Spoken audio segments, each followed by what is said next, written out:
नमस्कार दोस्तों, मैं अरुणेश सिंह भदौरिया, राष्ट्रीय अध्यक्ष जनशक्ति वेलफेयर सोसाइटी। जो पहलगाम में जो भी आतंकवादियों द्वारा हमारे निर्दोष सैलानी मारे गए, जिसमें किसी की तो शादी 2 दिन या 3 दिन पहले हुई थी, तो ऐसे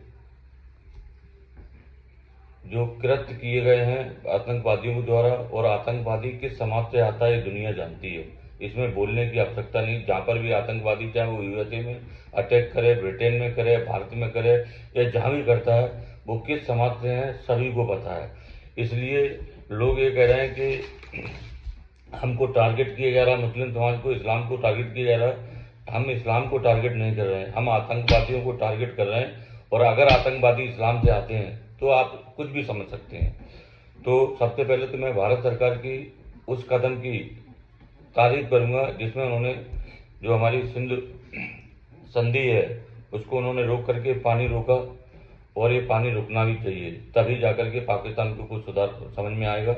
इसके अलावा बॉर्डर सिक्योरिटी फोर्स और भी तीनों सेनाओं को जो उन्होंने तैनात किया है, जल थल वायु तीनों जगह पे, वो भी एक अच्छा कदम है। लेकिन मैं एक ही कहना चाहूँगा कि ये तो सब कुछ अच्छी बात है, क्योंकि भारत के अंदर जितना भी आक्रोश पैदा हो रहा सरकार के लेकर के, और राज्य सरकार से लेकर केंद्र सरकार है, सब जहाँ पर भी है, लेकिन क्या हो रहा है कि हम बोलते तो हैं लेकिन उसका ग्राउंड पे इफेक्ट जल्दी से दिख नहीं पा रहा, तो वो दिखना चाहिए। तो मैं प्रधानमंत्री मोदी जी से इतना कहूँगा, आपके ऊपर किसी को संशय शक नहीं है, लेकिन फिर भी हम ये चाहेंगे कि हमें कुछ ना कुछ करना पड़ेगा। मुझे ही पता कि युद्ध होगा तो भारत को भी नुकसान होगा, पाकिस्तान तो खैर कहीं दिखेगा ही नहीं। लेकिन युद्ध की स्थिति के लिए मैं एग्जाम्पल देना चाहूँगा कि महाभारत के अंदर पांडव दर दर भड़के, और मतलब उन्होंने अपनी आधे से ज़्यादा जीवन जंगलों में निकाल दिया, इधर उधर निकाल दिया। क्यों?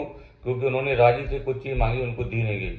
जब भगवान श्री कृष्ण ने कहा, उनको समझाया कि युद्ध जरूरी है, तो जब कुरुक्षेत्र में आए तो 18 दिन में उनकी समस्याएं सोल्व हो गई।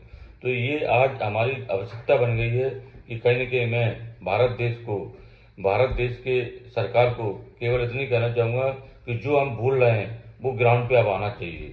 अब उसके लिए जो भी होगा, नफा नुकसान सब झेलेंगे, जनता आपके साथ है। You take immediate action against this all terrorist. जय हिंद, जय भारत, जय श्री राम।